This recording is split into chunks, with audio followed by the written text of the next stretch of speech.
Os saludos, los que no habían llegado, pues les saludo nuevamente. El Señor esté con todos vosotros y conmigo también. Y vamos entonces a entrar de lleno en materia. Como ya fue anunciado, el tema se titula Formados en el fuego, carácter para el tiempo de tribulación. Y estamos en un tiempo muy interesante de la historia, ¿no? En Jeremías se leyó hace ratito que decía así, Jeremías 12:5, si corriste con los de a pie y te cansaron, ¿cómo contenderás con los de a caballo? Y si en la tierra de paz no estabas seguro, ¿cómo harás en la espesura del Jordán? Es como una advertencia, ¿verdad? ¿Sí? Eso estaba analizando el Señor a través de su siervo Jeremías. Entonces planteaba una situación que era difícil, pero entonces hacía una pregunta, ¿y cómo será en esta que es mayor? Porque si correr, si competir contra alguien que corre de pie es algo duro, competir contra alguien que va a caballo es casi imposible, ¿no? Y así sucesivamente. Muy bien, hermano, nosotros estamos viviendo en este momento, si se quiere, tenemos cierta comodidad todavía, ¿no? Siempre se ha anunciado acá desde el púlpito. Tenemos cierta libertad religiosa, relativa, pero la tenemos. Tenemos, los templos están abiertos, nadie les impide abrir los templos, podemos venir, ¿verdad? Tenemos, todavía la Biblia es accesible, ahora aún más, porque es accesible desde el punto de vista impreso, claro, es más costosa hoy en día, pero también la tenemos a través del internet, de aplicaciones, ¿no? Biblias en todas las versiones, versión antigua, versión moderna, versión latinoamericana, bueno, versión europea, pare de contar. Pero queridos hermanos, la profecía enseña que esto no va a durar por mucho tiempo. Ya lo estamos empezando a ver. Por ejemplo, en este momento, en días pasados, o quizás hoy, hay unos países donde no hay libertad religiosa. Ejemplo, Irán. Allí hay una religión a la fuerza. 38.000 personas fueron asesinadas hasta hace pocos días allá. Pero también tenemos otros países africanos donde ya van más de 200.000 personas asesinadas simplemente por el hecho de ser cristianas. Qué injusticia, y el mundo no hace nada, ¿no? Qué hipocresía. Pero esa es la gran verdad. Entonces, hermanos, nosotros aquí todavía en Occidente y en algunas partes de Asia, quizás, y en algunas partes de África, tenemos esta realidad relativa. Pero se nos advierte a través de la profecía de que este periodo está por finalizar, este periodo de toda esta pequeña libertad, ¿no? Y la pregunta no es, ¿vendrá la tribulación? Esa no es la pregunta. La pregunta es, ¿estoy formando mi carácter para resistirla? Ahí es donde está el asunto, ¿no? Porque a veces a la humanidad se les advierte sobre algún acontecer futuro que según los técnicos está por ocurrir. Ejemplo, inundaciones. A nosotros nos ha pasado en mi país. Viene una posible inundación, prepárese. Y uno duda, ¿vendrá? ¿No vendrá? ¿Será que sí? ¿Será que no? A la final, hermano, cuando llegue el momento no estamos preparados. Nos sorprende. No hicimos las provisiones que teníamos que hacer. Y entonces, obviamente que esto causa pérdidas. A mí me pasó en este invierno pasado, allá en América del Sur. Yo no estaba seguro, nos estaban advirtiendo, yo pensé que sí, que tal vez, que no, pero hermano, nos llegó y perdimos todo allá en mi hogar, perdimos todo y casi que perdemos la vida de mi hija, que afanada se le ocurrió hacer ese viaje tan peligroso y por la gracia del Señor está viva hoy, pero fue terrible. Entonces, hermano, se nos advierten las cosas y no hacemos provisiones. Ahora un gran acontecer se nos está anunciando desde hace años. Vienen momentos muy duros para la humanidad, pero también vienen momentos duros para el pueblo de Dios. Para aquellos que han tomado la decisión de servir al verdadero Dios, de entregar su vida a Él. Bueno, entonces aquí se nos hace la premisa de que el carácter correcto es fundamental. Así como para el militar la formación correcta le salva vida y permite lograr los objetivos, ¿no? Para nosotros se nos exige tener el carácter correcto. El carácter que Dios aprueba. Y el carácter que el enemigo se verá obligado a respetar. Porque acuérdense que el agresor avanza cuando él ve que la víctima es débil.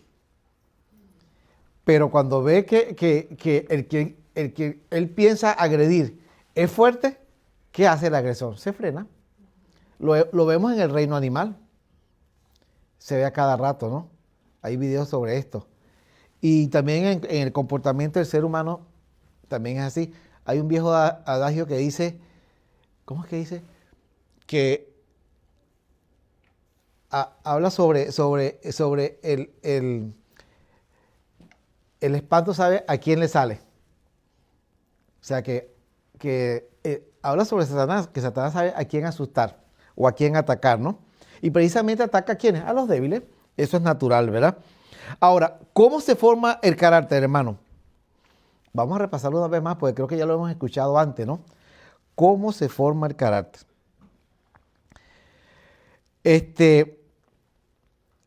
El carácter, hermano, se forma primeramente estudiando la palabra de Dios, ¿verdad? Y fíjate lo que dice la palabra en Daniel 12:1. Daniel 12:1.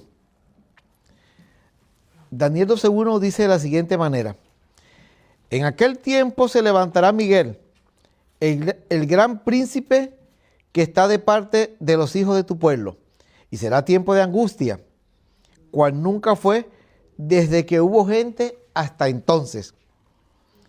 Pero en aquel tiempo será libertado tu pueblo, todos los que se hallen escritos en el libro.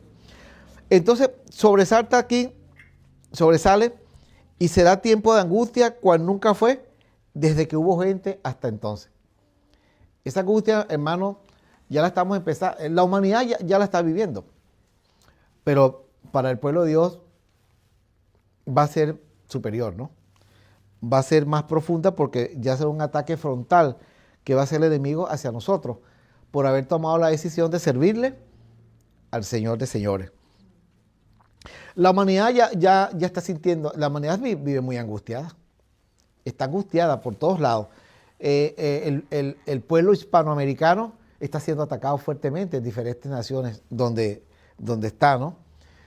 Pero hay rumores de guerra por todos lados. Hay guerras en este momento.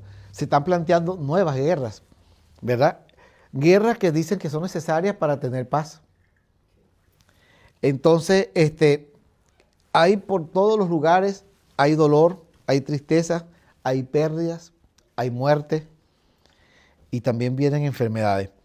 En Mateo 24:21, el Señor nos habla de la siguiente manera. Dice: porque habrá entonces gran tribulación, cual no lo ha habido desde el principio del mundo hasta ahora, ni la habrá. Ahí está la advertencia, ¿no? ¿Quién la hizo? ¿Quién la hizo? Nada menos que el Señor Jesús. ¿Y habrá la humanidad de creerle al Señor Jesús? Debiera.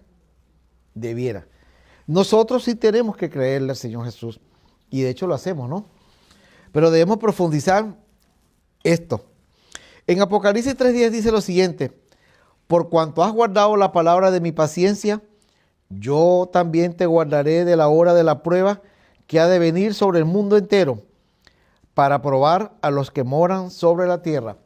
Entonces, si bien es cierto que estamos entrando en esa espiral, estamos entrando en esa situación, también es cierto que el Señor promete guardar a aquel que acepte su protección.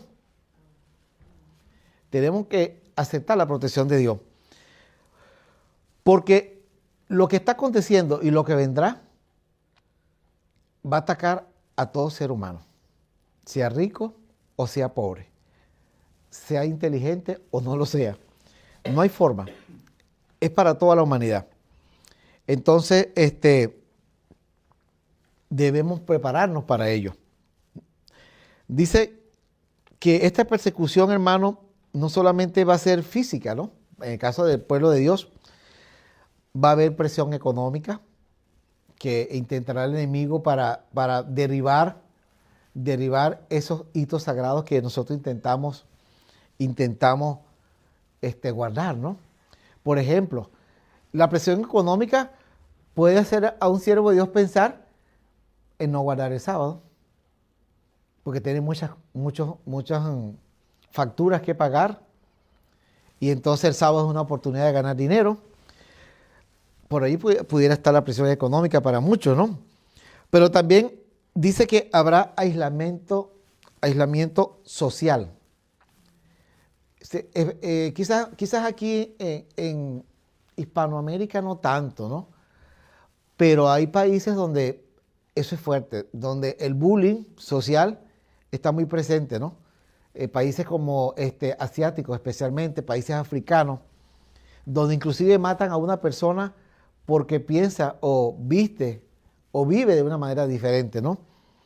Entonces el aislamiento social se está sintiendo, se puede sentir, inclusive en estos países de Occidente, donde hay ciertas libertades. Una persona que decida servir al Señor puede ser rechazada o puede ser burlada por la manera en que viste o por la manera en que se alimenta, ¿sí? O por la manera en que piensa. Porque cuando uno manifiesta que uno, por ejemplo, no hace tal actividad porque uno respeta el sábado, un grupo de compañeros universitarios se pueden burlar de uno. O si una dama, una hermana, viste como el Señor manda y va a una universidad, a una escuela y anda de esa forma, es muy posible que se burlen de ella algunas personas, ¿no? Pero si el siervo o la sierva están fuertes, sabe que eso va a ocurrir, no le da importancia, allá ella es problema de ellos, ella viste como, o él viste como el Señor le agrada y se siente bien así, ese es el deber ser. Por eso entonces tenemos que tener, si dijeran los psicólogos modernos, una autoestima espiritual fuerte. Que no nos importe o que no nos afecte lo que el mundo piense, allá ellos. Nosotros hacer lo que el Señor le agrada. Y hermanos, dice que también habrá una crisis espiritual. Esa es parte de la tribulación. Crisis espiritual. ¿La estamos viendo? Sí. Estamos viendo que hay mucha confusión en cuanto a la palabra de Dios, a cómo servir a Dios. Hay diferentes puntos de vista. Y las 4 columnas son especialmente atacadas. Las 4 columnas del pueblo de Dios. Que a saber, la ley de Dios, o sea, el sábado, el matrimonio, el diezmo y la reforma por salud.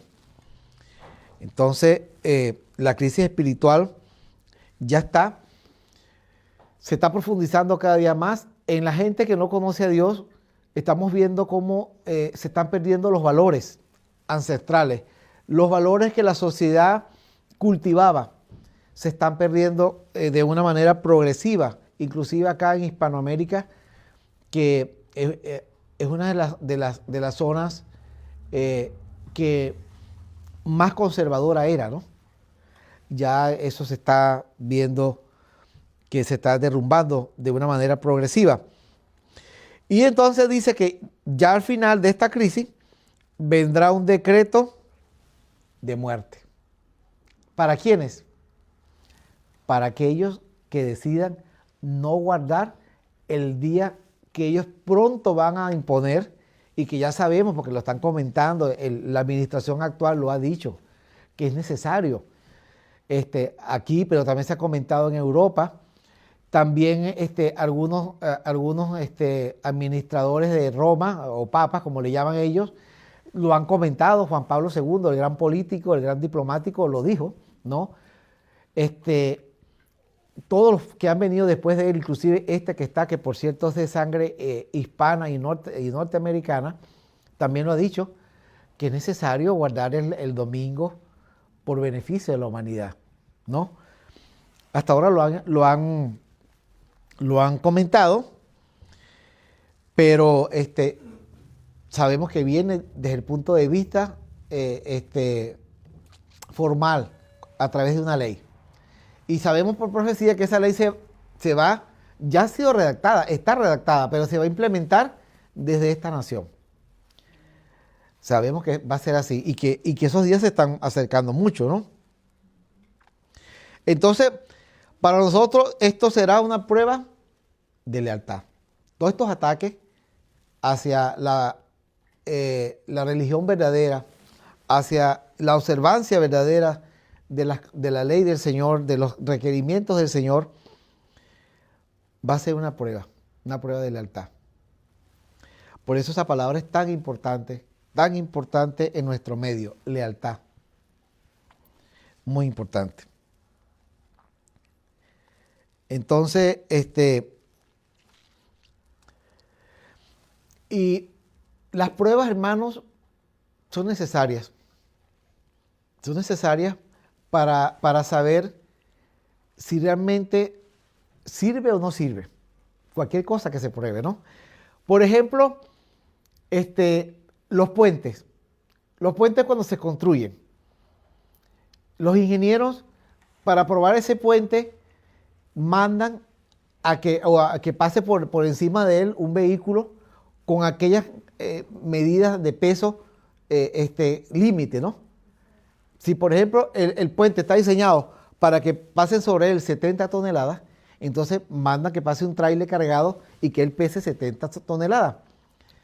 Y eso demuestra si el puente resiste o no resiste. Yo recuerdo que un tío mío trabajó en la construcción de un puente.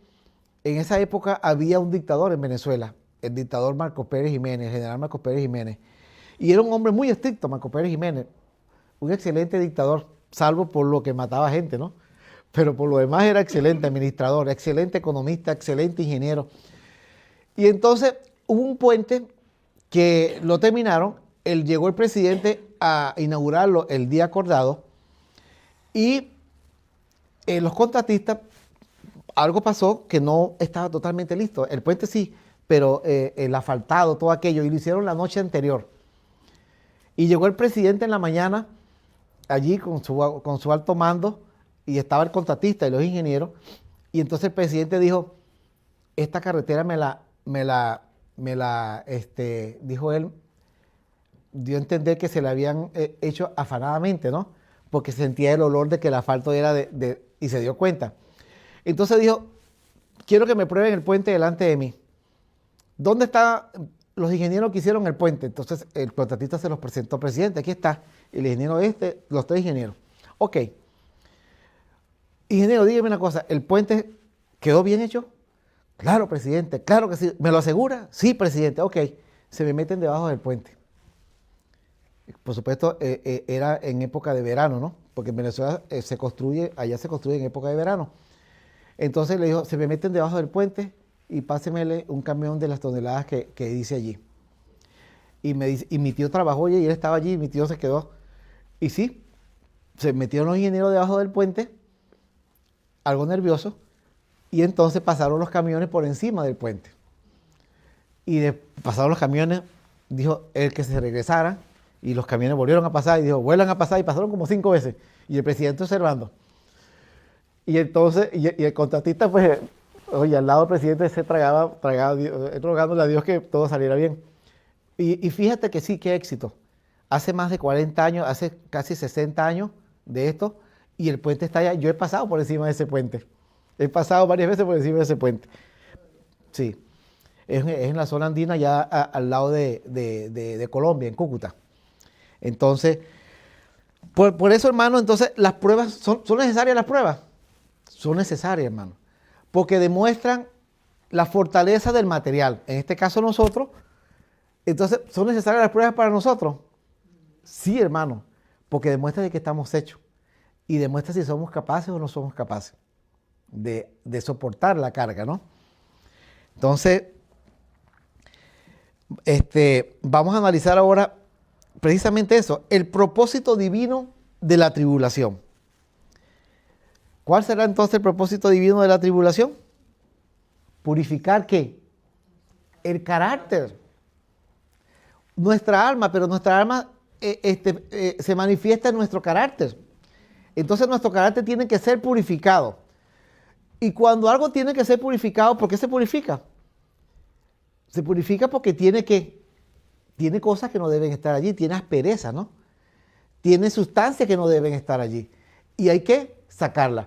Cuando el médico te dice a ti, tú necesitas purificar tu organismo, ¿a qué se refiere el médico? Se refiere a que hay que limpiar la sangre porque la sangre está contaminada con residuos que el propio organismo genera con su proceso, pero también con cosas que el ser humano consume, que no debe consumir. Por ejemplo, las famosas sodas, ¿no? Y productos farmacéuticos y otras y comidas y cosas exóticas, todo esto. Entonces, el médico recomienda que la persona empiece un proceso depurativo. Y si el médico es naturista, con mayor razón. Te va a decir que entonces debes proceder a una dieta y a una purga y a todo aquello, y bueno, para que tu organismo pueda tener la fortaleza para continuar. El Señor considera lo mismo con nosotros. Considera que nosotros debemos purificar nuestro carácter. Entonces, y Dios nos permite, sabemos muy bien que Dios no permite las pruebas para destruirnos, ¿no? Sino que el Señor las permite para refinar nuestro carácter. Vamos a ver lo que piensa el Señor a través de Primera de Pedro, capítulo 1, versos 6 y 7. Vea lo que dice Primera de Pedro 1, 6 y 7. Dice, en lo cual vosotros os alegráis, porque ahora un poco de tiempo, si es necesario, tengáis que ser afligidos en diversas pruebas, para que sometida a prueba vuestra fe, mucho más preciosa que el oro, el cual, aunque perecedero se prueba con fuego, sea hallada en alabanza, gloria y honra, cuando sea manifestado Jesucristo. Entonces nuestra fe, dice el apóstol Pablo, es más preciosa que el oro. Y que como el oro es probado en el fuego, nuestra fe también es probada por el fuego, ¿no? El fuego de la aflicción. Y Romanos capítulo 5, el libro de Romanos capítulo 5, versos 3 y 4, dice, y no solo esto, sino que también nos gloriemos en las tribulaciones, sabiendo que la tribulación produce paciencia, y la paciencia prueba, y la prueba esperanza. Entonces la actitud correcta que debemos tomar nosotros en este aspecto es estar contentos, ¿verdad? Gloriarnos, aceptarlo y colaborar con el Señor en este proceso para lograr entonces el objetivo final. Porque sabemos que en consecuencia la tribulación produce, hermano, paciencia, firmeza y dependencia de Dios. Ese es el objetivo. El ser humano es un ser que por naturaleza es impaciente, hermano. Impaciente. El niño es impaciente desde bebé, desde pecho. Es impaciente. Y esa impaciencia, el sistema que está creado, se va pronunciando en la medida que crece. Mientras más años, generalmente más impaciente.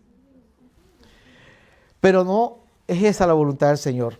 La voluntad del Señor es que seamos pacientes, que seamos firmes y que seamos dependientes de Él. Amén. Ejemplos, en la Biblia tenemos muchísimos. David. David fue probado severamente, ¿no? Y David, en sus pecados y en sus debilidades, David aprendió a depender de Dios. Y por eso Dios le amó. Y por eso Dios permitió que el Mesías descendiera de su linaje. Es increíble, ¿verdad? Es increíble el éxito que logró David en el Señor, de ser un hombre muy pecador, asesino, llegar a ser considerado grande delante de los ojos de Dios. Tan grande que el Salvador, el Rey de Reyes, en el aspecto humano, descienda de él. Qué honor, ¿verdad? Qué honor para David, qué privilegio. Analicemos rápidamente qué dice el Espíritu de Profecía, hermano. El Espíritu de Profecía en el Conflicto de los Siglos, un libro que recomiendo leer en estos momentos y que lo hemos repartido, lo hemos obsequiado a muchas personas en inglés y en español. Dice así en su página 680 y párrafo tercero. Dice, el tiempo de angustia, cual nunca fue, está por sobrevenirnos. Decía ella hace ya casi 100 y tanto de años, ¿no? Y necesitamos una experiencia que ahora no poseemos y que muchos son demasiado indolentes para obtener. Con frecuencia sucede que la tribulación es mayor en anticipación que en la realidad. Pero esto no es verdad respecto a la crisis que nos espera a nosotros. La más vivida presentación no puede alcanzar la magnitud de la prueba. Ella dice que en las cosas humanas, a veces se habla de que algo viene y se pinta como muy grande, y cuando realmente ocurre no es tan fuerte, ¿no? Y lo hemos comprobado en nuestras vidas. Yo cuando iba a la universidad me decían, eso es terrible. No, eso no. Mire, eso es raro el que se gradúa, eso es demasiado duro. Y cuando yo llegué me pareció fácil. Para mí me pareció fácil la universidad. Exigente sí, porque tenía que trabajar, ¿no? Pero me pareció fácil. Pero aquí dice la hermana dice que no, que esto no es como en las cosas de la vida real. O sea, aquí dice que la tribulación, lo que se ha dicho hasta ahora de ella, no representa la totalidad de cómo va a ser en realidad. Estamos entrando en ella, ¿no? Se nos promete que viene más fuerte. Y la segunda cita del mismo Conflicto de los Siglos, en su página 681, párrafo primero, dice lo siguiente. Los que desean permanecer firmes en ese tiempo de peligro deben comprender por experiencia propia lo que significa la verdadera religión.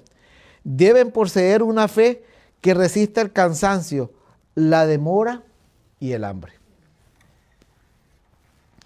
Entonces, hermanos, vean ustedes hacia dónde vamos, ¿no? En lo que estamos llegando. Aplicación directa, hermanos. En esto no bastará la emoción, ni la tradición, ni la religión heredada. No, se necesita una experiencia personal con Dios, como decía el hermano Ega y el pastor Ciro hace rato en la lección, ¿no? Se necesita que cada quien tenga una experiencia particular con el Señor, propia, verdadera. Se nos ha dicho que tanto en la Biblia como en el Espíritu de Profecía, que nosotros realmente debemos caminar con Dios. Hay un ejemplo, ¿no? Enoc. Hermano Juárez habla que Enoc caminaba cada día y su pensamiento estaba en abstracción. Todo el tiempo estaba pensando en el Señor, en el nuevo reino, en todo aquello que él había escuchado, ¿no? O habría leído para aquel entonces. Y fue tanto su abstracción que era imposible que él siguiera viviendo en este mundo. ¿Y qué decisión tomó el Señor? Trasladarlo con vida allá. Y allá está. No en este momento, ¿no? Sabemos que está allá. Entonces, nosotros pues debemos tener una experiencia similar a la de Enoc. Ahora, hermano, vamos a analizar ahora lo siguiente, ¿no? El carácter se forma ahora y no en la crisis. Es decir, la preparación debe ocurrir antes del evento, ¿verdad? Entonces, un médico no puede formarse cuando ya está dando consulta, por favor, o cuando está en el quirófano, ¿no? El cirujano. ¿Cuándo se forma? Se forma antes, hermano. El médico, generalmente, al menos en mi país, un médico necesita mínimo 6 años para poder ejercer. 6 años. Para poder ejercer simplemente como un médico, ¿cómo se le dice? ¿Mm? Generalista. Sí, general, sí. Un médico general. Pero para ser especialista requiere otros 4 años más. En cualquier especialidad. Cirujano, cardiólogo, lo que sea. Entonces, y el soldado, cuando lo mandan a la guerra, ¿lo mandan preparado o lo mandan ahí, no, allá y le dicen, no, en el campo te vas a preparar? No, ¿verdad que no? Ahí lo preparan muy bien. Fíjate que ahorita con esta guerra que tiene el presidente Trump con Venezuela, los muchachos que enviaron para allá de aquí de Estados Unidos estuvieron 3 meses preparándose en Puerto Rico y en Florida. 3 meses, ¿no? Y luego llegaron allá y se plantaron esos navíos al frente de Venezuela y estando ahí antes de dar el ataque, tuvieron casi 3 meses más en preparación. 6 meses para hacer esa operación que está considerada ahorita la operación militar más sorprendente de la Tierra. Fue extremadamente quirúrgica, maravillosa desde el punto de vista militar, ¿no? Pero todos los pilotos, todos los marines, los boinas verdes que bajaron a tierra, se prepararon extraordinariamente. Entonces, nosotros que somos, decía la hermana Verónica hace rato, somos soldados de Cristo. Somos soldados, hermano. Entonces nosotros no podemos prepararnos aquel día. Debemos prepararnos ¿cuándo? Hoy. Vamos a ver qué piensa la pluma inspirada. Vamos a ver Lucas 16:10. Vamos a ver qué nos dice la Biblia sobre esto. Dice Lucas 16:10, el que es fiel en lo muy poco, también lo es más, en lo más es fiel.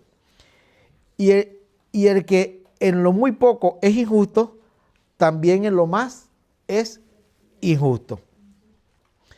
Entonces, el Señor dice que uno tiene que estar preparado, ¿verdad?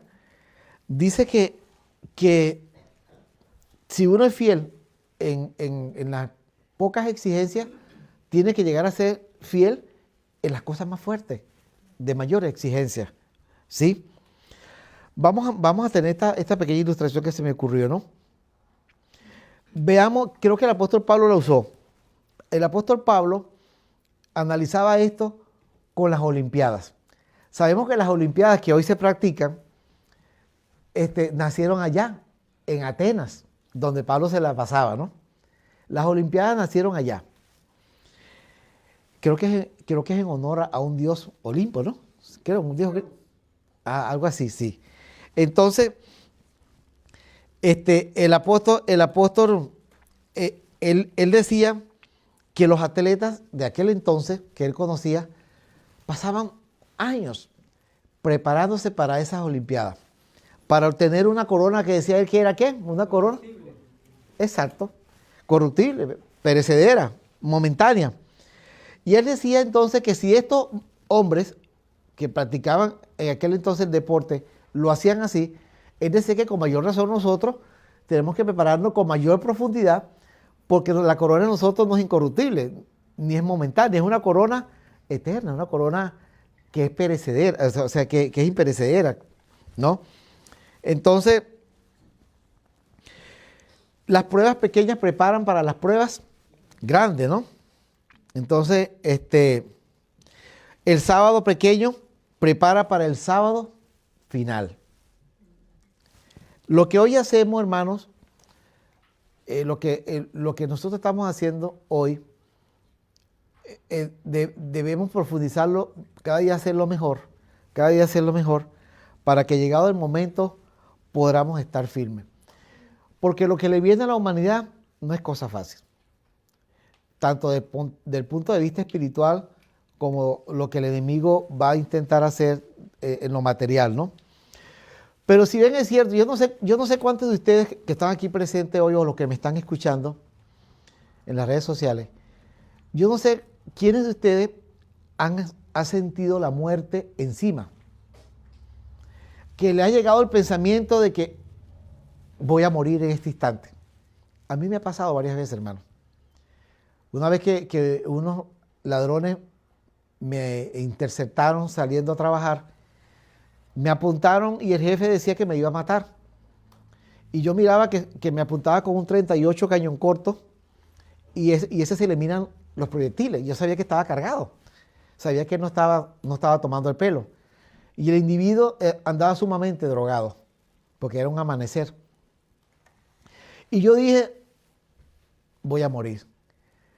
Y aunque yo no tenía una experiencia con el Señor, una confianza con Él, como quizás tenga hoy, sin embargo, yo en mi mente pensé y dije, Señor, líbrame. Fue lo que yo pensé. Era un joven yo de apenas 15 años, 16 años que iba a cumplir. Estaba todavía en la high school. Y me robaron todo lo que tenía de valor en ese momento. Y el Señor me salvó de una manera sorprendente, de verdad. Y así me ocurrió en otras ocasiones que no puedo contar por el tiempo. Y yo sé que ustedes algunas veces quizás lo hayan sentido, que ustedes pensaron, de aquí no salgo con vida. Y hoy lo están. Y significa que si están con vida hoy es porque el Señor obró de una manera milagrosa, ¿verdad? Entonces, hermanos, cuando ven aquel momento, ese miedo que sentimos cuando íbamos a morir, en esa prueba que les estoy comentando, va a ser exponencialmente mayor. Va a ser algo loco, va a ser algo que a la humanidad, la que esté en pecado, los va a paralizar. Y a los siervos del Señor, los que sirvamos al Señor, aún así vamos a sentir cierto miedo. El miedo de nosotros no es parecido al de ellos, ¿no? El miedo de nosotros va a ser, ¿habré confesado todo lo que tendría que confesar? ¿Estaré realmente preparado? ¿Me aceptará el Señor tal como estoy en este momento? Ese va a ser miedo. Vamos a ver qué dice el Espíritu de Profecía en Palabras de Vida del Gran Maestro, párrafo, página 331, segundo párrafo. Dice, el carácter no se forma en un momento, es la obra de toda la vida. Cada tentación resistida, cada prueba soportada valientemente, nos da una nueva experiencia y fortalece el carácter, ¿no? Y hay un viejo dicho hispano que dice así, la práctica hace al maestro. Todos los que estamos aquí sabemos que es así. ¿Por qué? Porque antes no hacíamos unas cosas, no podíamos hacerlas y hoy las estamos haciendo, ¿verdad? ¿Sí? Antes no sabíamos conducir vehículos, los que conducimos, ¿no? Y lo miramos como difícil, manejar un carro y el peligro y tal. Y hoy conducimos tranquilamente por una high school, por una, ¿cómo se llama? Un freeway, loco, donde la gente anda 70 millas y todo el mundo anda 70 y es una cosa loca que cualquier pequeño error lleva a la muerte de una gran cantidad de personas. Como en estos días cuando hubo un choque de 100 vehículos allá, creo que cerca de Chicago, algo así, por la nieve, ¿no? 100 vehículos, pum, pum, pum, pum, pum, chocaron. Entonces, es una cosa sorprendente, ¿verdad, hermano? Y la práctica hace el maestro. Y aquí en lo espiritual no escapa a eso. Porque en la medida que nosotros estamos haciendo práctica espiritual, es decir, estamos leyendo la Biblia, estamos en oración, estamos activos en la iglesia, estamos sirviendo, porque decíamos que la lección decía que hace ratito que había unas cosas muy importantes. Decíamos que amor, servicio, lealtad, no eran 4. Bueno, entonces, fíjense ustedes, ¿no? Fíjense ustedes la importancia de la formación. Por eso, todas las personas que van a ejecutar un trabajo normalmente necesitan formación. El trabajo más simple que la gente piensa que es el trabajo de agricultor, si no sabe los tiempos de la luna, no sabe la profundidad del hueco que debe hacer para insertar la semilla. O sea, es una técnica, es una ciencia. Y si no sabe, no podrá producir, no sacará buenas cosechas. Y el cowboy, que llaman aquí ustedes, vaquero, le decimos allá, el llanero, le decimos a los que trabajan con ganado. Si no sabe montar a caballo, hermano, lo más probable es que va a perder la vida, porque se va a esnucar, va a caer y va a morir, ¿verdad? Si no sabe usar el lazo, puede también perder la vida, o perder la mano, o perder un dedo, como le ha ocurrido a muchos. Porque cuando un toro de 600, 800, 1000 kilos, es una fuerza descomunal cuando va en contra del vaquero. De manera que todo oficio del ser humano requiere una preparación previa. En los primeros momentos no lo va a hacer bien, pero en la medida que pasa el tiempo se va haciendo profesional en su área, un maestro, y será respetado y exitoso. De tal manera que en la parte espiritual es lo mismo, hermano. Ya vamos a finalizar, aunque empezamos tarde. La siguiente cita dice lo siguiente, dice así, en Testimonio para la Iglesia, página 102, tomo 5, dice: ahora es el tiempo de preparar el carácter para el día de Dios. El carácter formado ahora será el carácter que tendremos cuando venga la crisis. Entonces, es la importancia de esto, hermano, es estar apto para poder soportar aquellos difíciles, aquellos duros ataques. Esa confrontación mortal que vamos a tener con el enemigo, ¿no? Y con todo el sistema que él ha preparado y que lo tiene allí a punto para la batalla final. Y nosotros debemos estar preparados para ello. Porque no es juego, hermano, no es fantasía, no es ficción, es una realidad. Estamos en una guerra, hermano, una guerra espiritual. Que si nosotros pudiéramos ver lo que está a nuestro alrededor, sería una locura. Porque miraríamos la cantidad de demonios que están, inclusive aquí en este templo en este momento. Porque ellos ingresan a los templos para ver a qué hermano le pueden dar sueño, para ver a quién puede confundir, para ver a quién puede desanimar, para ver a quién pueden sacar del templo para que no escuche el mensaje de salvación que necesita esa alma específicamente. Es una guerra que nosotros, mire, la hermana Joay habla de cuando nosotros cometemos pecados que pensamos que es oculto.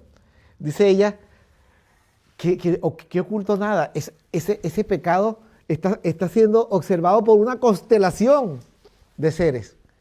Porque lo observan una cantidad de demonios que son enemigos nuestros, pero también lo observan ángeles del Señor, los que llevan los registros y todo aquello, ¿no? Por tanto, no hay un pecado que sea secreto. El hombre puede pensar que es secreto, pero tarde o temprano pues va a salir a la luz, porque hay demasiados testigos, muchos testigos. Ahora, la pregunta penetrante será la siguiente: ¿qué carácter estoy formando yo hoy? Porque hay muchas cosas, hermanos, que nosotros tenemos que dejar con nuestro carácter, ¿no? Muchas cosas que sabemos que son negativas. El Espíritu se encarga de mostrárnoslas. Y la actitud correcta de nosotros es la actitud de David. Reconocer. Los viciosos o adictos que han logrado salir de eso, el primer paso que ellos dieron fue reconocer que eran adictos. Ese fue el primer paso de los alcohólicos, los drogómanos, reconocer que eran adictos. Y luego entonces empezó un proceso que los fue llevando al éxito que hoy disfrutan ellos. Que ya, ¿cómo es que dicen los alcohólicos? Dicen siempre sobrio. Entonces, estar sobrio para ellos es éxito, porque no están probando licor, ¿no? Y así tiene que ser para nosotros. Porque hay en las cosas malas que tenemos nosotros, ya lo dijimos, impaciencia, orgullo, negligencia espiritual, ¿no? Falta de obediencia, falta de mansedumbre. Hay muchas cosas malas en nosotros, hermanos, que pasaríamos mucho tiempo enumerándolas, ¿no? Como la envidia, por ejemplo, prepotencia. Ahora, ¿cómo desarrollar, ya finalizamos con esto, cómo desarrollar un carácter para el tiempo final? ¿Cómo lo hacemos? Bueno, creo que lo dijimos hace rato, ¿no? Debemos tener primeramente una vida devocional diaria, o sea, hay que tener contacto diario con el Señor. Vamos a ver rápidamente Salmo 119:11, hermano.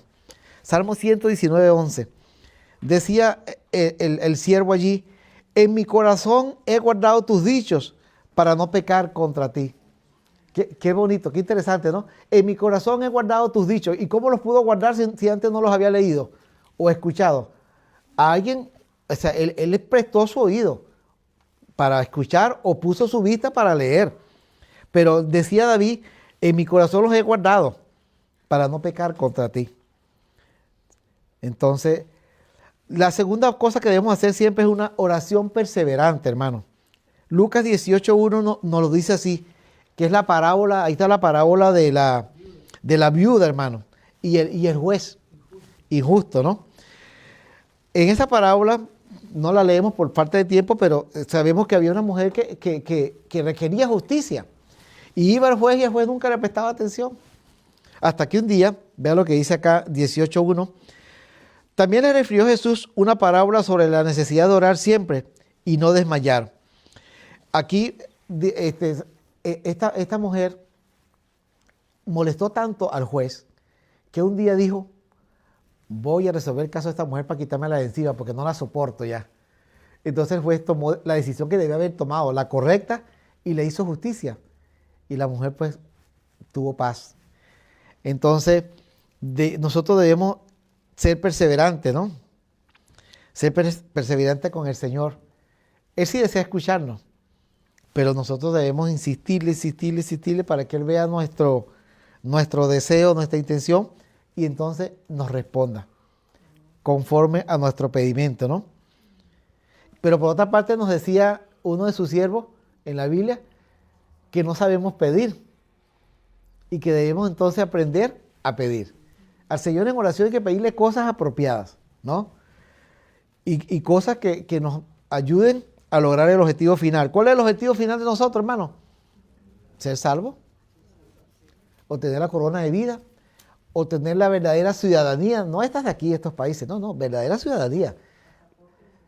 Un pasaporte de oro, un pasaporte que sí va a valer la pena, que nos va a permitir a nosotros, primeramente, ser eternos, eternidad. Y segundo, nos va a permitir conocer el universo. Y tercero, hermano, nos va a permitir conocer los secretos del Señor. Cosas que no son reveladas todavía, porque no las podemos comprender. Pero cosas maravillosas, hermano. Si la pluma inspirada dice que Adán, estando aquí en la tierra, era un científico, hermano, que fue capaz de analizar todas las especies vegetales y animales y nombrarlas de acuerdo a eso. Dice que cuando él ponía una hoja en la mano, era como cuando hoy un científico agarra esa misma hoja de una planta y la coloca en un sofisticado microscopio. Así era la vista de Adán. Increíble, ¿no? Y él no siguió creciendo en conocimiento porque lamentablemente llegó el pecado. Pero si no, él hubiese llegado a un nivel mucho, mucho más alto, ¿no? El tercer paso, hermano, que debemos lograr nosotros es victoria sobre nuestros pecados ocultos. Victoria sobre los pecados ocultos. Y la victoria sobre un pecado oculto, primeramente es reconocer que lo estamos cometiendo, ¿verdad? Y segundo, pues debemos confesarlo al Señor primeramente. Si ese pecado afecta a otras personas, pues entonces tenemos que confesarlo a las otras personas. Si ese pecado es fuerte y necesita algo superior, hay que llevarlo a la iglesia para que la iglesia tome la decisión que corresponde según está escrito en la Biblia, ¿no? Hebreos 12:1 dice lo siguiente, Hebreos capítulo 12, versículo 1 dice, por tanto, nosotros también, teniendo en derredor nuestro tan grande nube de testigos, despojémonos de todo peso y del pecado que nos asedia y corramos con paciencia la carrera que tenemos por delante. Lo decía un experto, ¿no? Un experto en esa carrera, el apóstol Pablo, que sufrió cantidades de cosas bueno, muchísimas cosas. Tuvo como que fueron 3 naufragios. Varias veces estuvo casi muerto. Muchísimas cosas, hermano. Por último, hermano, debemos lograr la fidelidad práctica. Es decir, que nosotros la fidelidad debemos mostrarla en hechos. ¿Cómo? Somos fieles en la observancia del sábado, en guardar las 4 columnas, fieles en los diezmos, en la reforma pro salud, fieles en el servicio misionero, ¿verdad? Todas estas cosas, hermanos. Porque las pequeñas decisiones que tomemos nosotros formarán nuestro destino eterno. En primeros escritos dice la hermana, vi que nadie podía participar del refrigerio a menos que obtuviese la victoria sobre todo pecado, sobre el orgullo, sobre el egoísmo y sobre el amor al mundo. Y en eventos de los últimos días que siempre estudiamos con el pastor los miércoles, en la página 190 dice así, los que vivan en la tierra cuando cese la intercesión de Cristo, deberán permanecer delante de un Dios santo sin intercesor. Sus vestiduras deberán estar sin mancha, sus caracteres purificados del pecado. Porque sabemos nosotros que va a haber un breve periodo de tiempo, que es el tiempo que el Señor toma de llegar de Orión, desde el trono, a la tierra, en que no va a haber intercesión. Un tiempo difícil para nosotros, para el pueblo de Dios. Pero si estamos, como dice aquí, con nuestras ropas limpias, entonces nuestros caracteres purificados, podremos estar firmes. Porque la promesa que el Señor es para ¿quiénes? Para los fieles. Las promesas del Señor son únicamente para los fieles. Hay esa condición. Isaías 26:3 decía, tú guardarás en completa paz aquel cuyo pensamiento en ti persevera, porque en ti ha confiado. ¿En quién debemos confiar? ¿En Donna? No, debemos confiar en Dios. ¿En el médico? ¿En el abogado? No. ¿En el amigo? Debemos confiar en Dios. Y en Salmo 91, que es el salmo más conocido en la tierra, que es un salmo de protección divina, dice, el que habita al abrigo del Altísimo morará bajo la sombra del Omnipotente. Diré yo a Jehová, esperanza mía y castillo mío, mi Dios en quien confiaré. Y todo el salmo, todos sus 16 versículos, más recuerdo que creo que esos 16, habla sobre eso, sobre la protección que tiene aquel que acepta al Señor con sinceridad. Y en 2 de Tesalonicenses, el apóstol Pablo, en 2 de Tesalonicenses 1:7, dice así, y a vosotros que sois atribulados, daros reposo con nosotros, cuando se manifieste el Señor Jesús desde el cielo con los ángeles de su poder. Entonces, vendrá reposo para los que somos atribulados. Y para finalizar, dice el conflicto de los siglos, aunque el pueblo de Dios será rodeado de enemigos, no tiene nada que temer. Aquel que cuenta los cabellos de su cabeza, los cuidará. Amén. Que el Señor nos bendiga. Amén.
Oremos.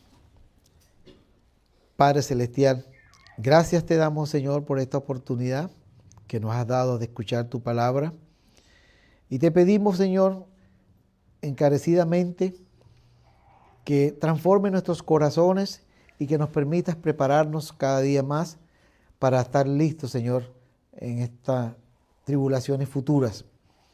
Pero en estas tribulaciones que tenemos actualmente cada uno, nuestras tribulaciones personales, Señor, pedimos que nos dé fortaleza, nos dé sabiduría, nos dé ciencia para hacer tu voluntad y para salir airosos, Señor, en todas estas pruebas. Tú fortalezcas a cada uno de los que estamos aquí presentes, pero también te rogamos por nuestros hermanos que por cualquier circunstancia no han podido estar aquí, por nuestros familiares que aún no te conocen, Señor. Te pedimos que tú toques sus corazones, que tú les traigas a ti y que tú les permitas también estar preparados para aquel gran día. Bendice a tu iglesia de Dallas, a tu iglesia de los Estados Unidos, pero también a tu iglesia mundial. Hágase siempre tu voluntad en nosotros. Lo pedimos no en méritos nuestros, sino en los méritos de tu Hijo amado Cristo Jesús, a quien sea la honra y la gloria por los siglos de los siglos. Amén. Amén.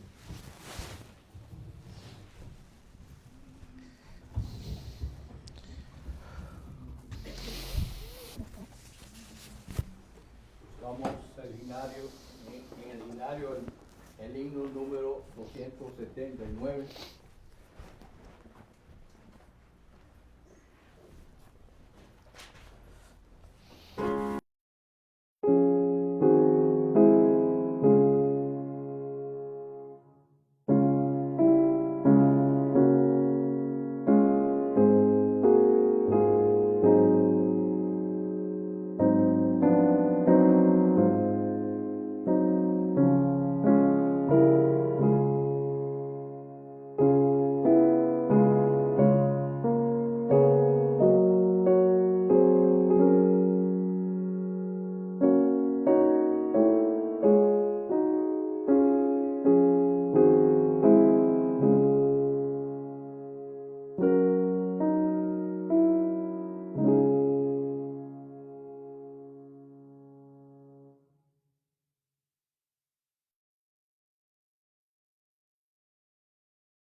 Así quedamos de pie para que tengamos la bendición de la santa palabra de Dios. Inclina su rostro. Así bendeciréis a los hijos de Israel diciéndoles: Jehová te bendiga y te guarde. Su rostro sobre ti y tenga de ti misericordia. Jehová alce sobre ti su rostro y ponga en ti la paz. Amén. Amén. Amén.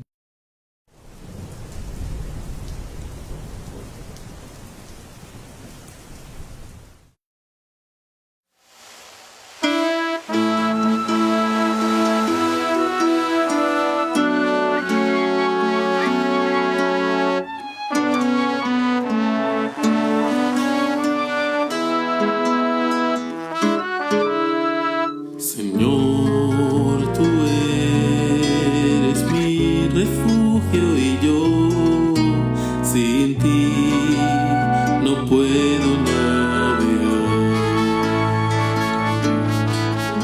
Señor, tú eres mi refugio y yo sin ti puedo naufragar. Calmas mi tormenta y tempestad. Toma el control de mi timón. Quiero que seas tú mi capitán.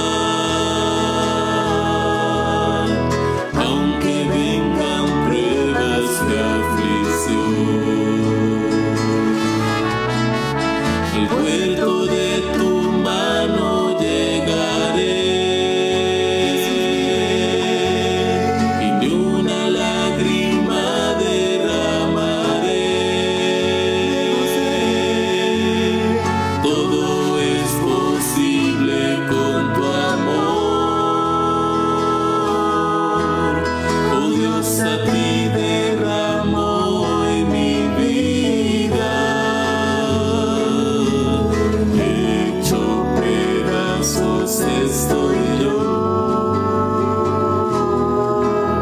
Tú eres mi alfarero y mi vida. Moldeala a tu imagen, Salvador.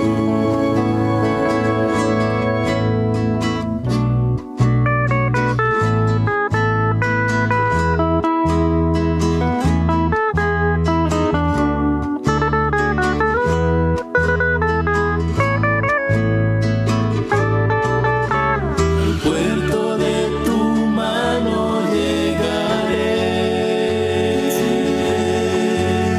y ni una lágrima derramaré.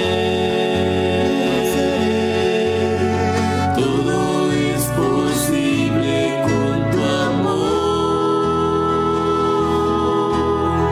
Juntos navegaremos tú y yo. Señor, tú eres mi refugio y yo sin ti